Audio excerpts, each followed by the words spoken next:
Yeah, very well. And I'm on my secondary antenna. This is not my main one. This is just it's a monobander quad. It's one of those boomless quads, Dave. Over.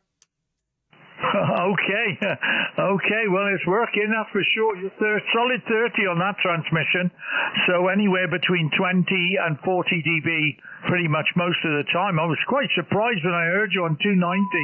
I thought, wow, that is a super signal, and obviously always good audio, John. But the band conditions haven't been very good. I did hear you on yesterday with Bangladesh.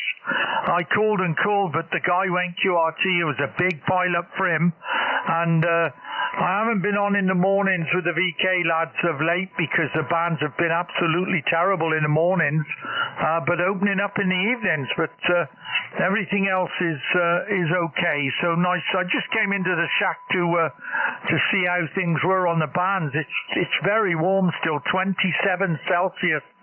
Still, we reached 34 here today. 34, John, over. Yeah, Roger, on that, Dave. Yeah, you're 25 and you went up to 30. And yeah, in the shack, it's about 24 degrees. But no, I haven't heard the guys. Well, one, I have the early shift, so I never hear them. So next week, I hope to hear them. But you're a real regular person calling in. And of course, the star of the show is it TRP, Tony, over? Yes, okay. Yeah, I haven't spoke to Tony for a while either. And I haven't spoke to the lads. Let's have a look at my log here. It's up on... Wow, I haven't been on haven't been on the radio much, that's for sure. But it's been just over a week. But the evening times have been quite good into Japan and Indonesia. So we'll have to just change my radio habits, I guess, John, and crack in on the signals in the evening because it's been wide open, even 15. But nothing in the mornings and nothing much before mid to late afternoon. I don't know if you're finding the same, but I haven't heard the boys, the VK, Greg and Grant show for over a week now. Yeah, Roger, just remind me of your call sign, Dave, and I should know it because I've heard you many times, on the backscatter. So just remind me, but you are a favorite on that frequency, over. Yeah, okay. You're the call is Golf Zero Sugar Victor Yankee, and I'm about 8 miles south of Tony M0 VDO, and we haven't long finished putting up his new tower system, the lattice tower. So I was there the other day. We had to lower the wire antenna because as he rotated the beam, the reflector caught on the wire. So the only option was to lower the center of the wire, which we done, but it doesn't seem to have affected anything to do with the transmit. He was on 40 and 80 the last couple of nights, so he says it's working fine. So that's where I am, right on the border with Wales, near Hereford, John, over. Yeah, Roger, and it's amazing. I just changed. I have another antenna, a Moxon, beaming down towards the Middle East, and I changed over to that. And there's a little bit, but there's virtually no difference. Let me come back to you. I'm going on key, and I'll come back to you with the antenna beaming towards the Middle East, Dave. Over. Yeah. Okay. Now, Dave, I'm on the antenna beaming towards the Middle East. Over. Yeah, okay, John. Well, there is a definite difference. You were a solid 20 dB and you've gone down to 10. So 10 dB on my meter, over. Yeah, Roger. Okay, well, I'm back to the quad now. And VDO. He's a great guy with the great audio. And I was reading he had a problem with the radio. Is that solved, over? I don't know. How long ago was that, John? He's not. I don't think it's recent, over. Maybe a day or 2 days ago, he wasn't seeing something, and he said he had tried another power supply. So were you with him today, over? Oh no, I was with him. When was I with him? Monday or Tuesday? Oh no, so that's new. It's funny you should say that because I haven't messaged him today and he hasn't messaged me. So I'll probably give him a message. I did speak to him on the phone yesterday and he didn't mention anything. So I'm not sure. That's with the Annan, I take it. Is it over? Yeah, Roger. Well, you remember he had the 8,000, and then he went to the 7,000. Now that's the one I have, but I also have the Hermes Light. But I have to say, honestly spoken, the Hermes Light is my favorite radio. Over. Yeah, okay. Yes, if that's what you're on now, it sounds fantastic. But the Annan sounds good as well. Yeah, he's on the 700 DLE, isn't he now? He went down from the 800, and he hasn't got the 5,000 anymore. So, and he hasn't got the 847 that we talked to on 2 meters. My boy has got that up in his bedroom. He's M3SVY, Mexico 3 Sugar Victor Yankee, Luke. So he's got Tony's old 847, and Tony's got a little 2 meter 77 Yaesu that we chat with. But no, I haven't heard anything about any issues. As long as it's not with the antenna, John, that's where I came in. I'll be happy with that. Over.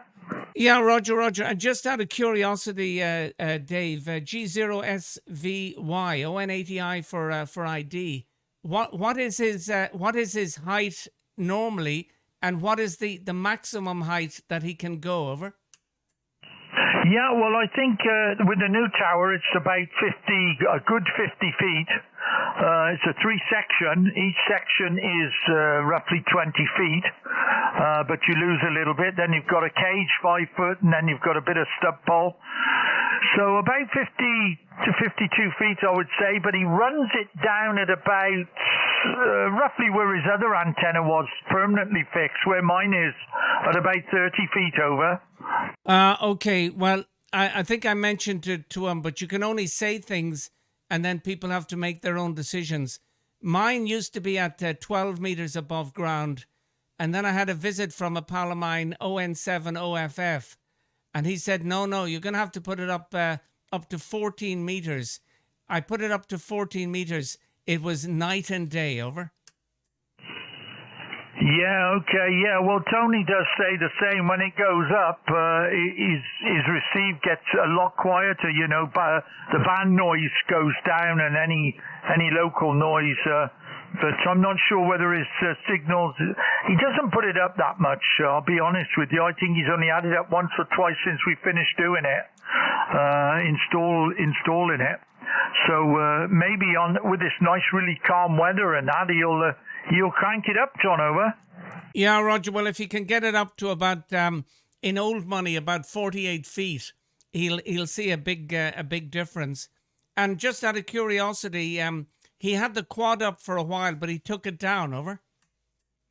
Yeah, he did. I put that up. I must have done about, 5 or 6 antennas in the last couple of years up there, because when I first got back into radio, I went to see him, and he had a monoband Moxon for 20, and I said, well, you're missing out a little bit on the other band, so we got an OptiBeam. I don't know the numbers now, but it was 10, 15, and 20.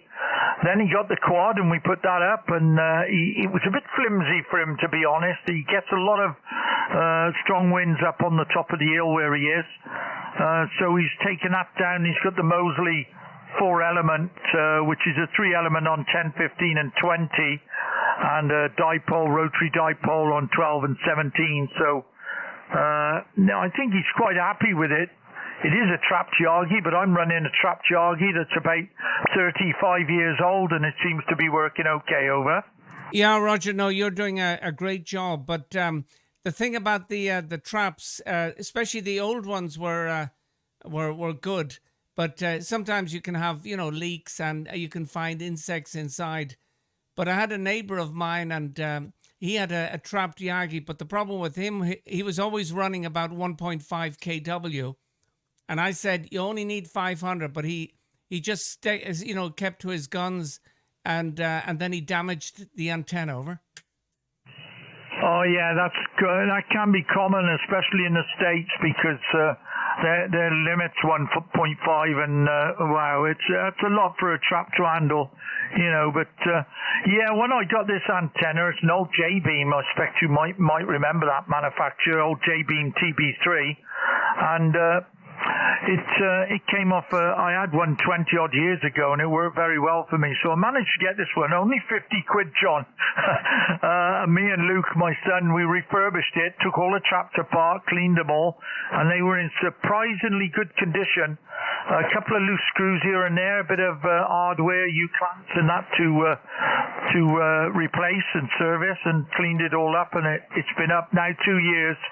And I've had a look inside one of the traps when it was over in the bad weather, and they still look pretty good. So, but I'm running about 500-600 watts, maybe 600, and 700's on the peak. But I never run any more because I can't touch on. It's an ACOM 1010 linear, so about 6 to 7 is its maximum, and I think the antenna's good for 1.5, so it should be okay. Over. Oh, certainly should be. But yeah, I'm running at the moment about 525. So that's all I ever run. Okay, from time to time, maybe I go to 600, but that's really my limit. Yeah, in Belgium you can run 1.5 if you wish, but I can work the world and not so bad on about 500 watts. So that's very interesting. I hope there's nothing wrong with his radio. Yeah, I have that black Anan, which I'm using now. I have it about more than 3 years. It works fine, but you know, it's easy to say if you knew now, then, and all this sort of stuff. But the little Hermes light, and I have an ACOM 1200S, and 5 watts will give me a kilowatt, Dave, over. Yes, okay, John, ON80I, Golf Zero Sugar Victor Yankee Friday. Yes, well, yeah, I was looking at changing. I had a solid state linear, 300 watt Italian one, and you only needed about 3 watts to drive it to maximum. But I went to the ACOM 1010 because it came around at a really good price. I've had that a couple of years now, and it's been fantastic. But I've been looking at the ACOM 1200S. It's a linear that I really do like. Tony has bought, I don't know what they're called now, but they're quite an expensive one with an auto ATU. How do you find the ACOM 1200S with SWR? Do you run it through an ATU, or are all bands good without an ATU, John? Over? Yeah, no, with me all the bands are resonant. There's no tuner in line, and it works well. But I will say one thing in its favor: it is very protective. So if it doesn't like anything, it'll just go into protection. Over. Yeah, I found out with the solid state I had. Yeah, it's very good. But I do work a bit of CW, so I work quite a wide bandwidth. At the moment, my SWR, I run it through a tuner. I just tweak it down, but it's probably about 1.5 maybe, around 14,200, 180 on this band anyway. And then I can slip down to the CW portion and come up here. But I didn't even have to touch the tuner when we moved from 270 or 280 up here, which was a good 50 kcs. The tune stayed in line. I just had to tweak the amplifier a little bit, but it works extremely well. They're very robust, the ACOM amplifiers, John. Over. Yeah, Roger. By the way, just a little bit of QSB, and if we suddenly disappear, it's not me, it's not you. It's just the way it goes, and that's the way it goes on 20 meters, as you know, in the summertime. Speaking locally. But I also have the ACOM 1000, which is the first amp that I got. That works fine, but after you start using a solid state amp, you become very lazy. Over. Yes, I know. I've had them in the past, and I've had automatic ATU as well, and I couldn't get on to that, so get on with that. So I went back to a manual ATU and a valve amplifier, and I've been toying with the idea of changing again, but We'll see. Yes, a little bit of QSV creeping in, John. You went down to a 7 and then back up to 10, 20 over. So I think it is changing. So I'll make this my final, but great to catch up with you. I'm going to give Tony a message now on Messenger and make sure everything's good his end. Haven't heard him on 2 or HF for a couple of days. So we'll check him out and see what's going on, John. Over.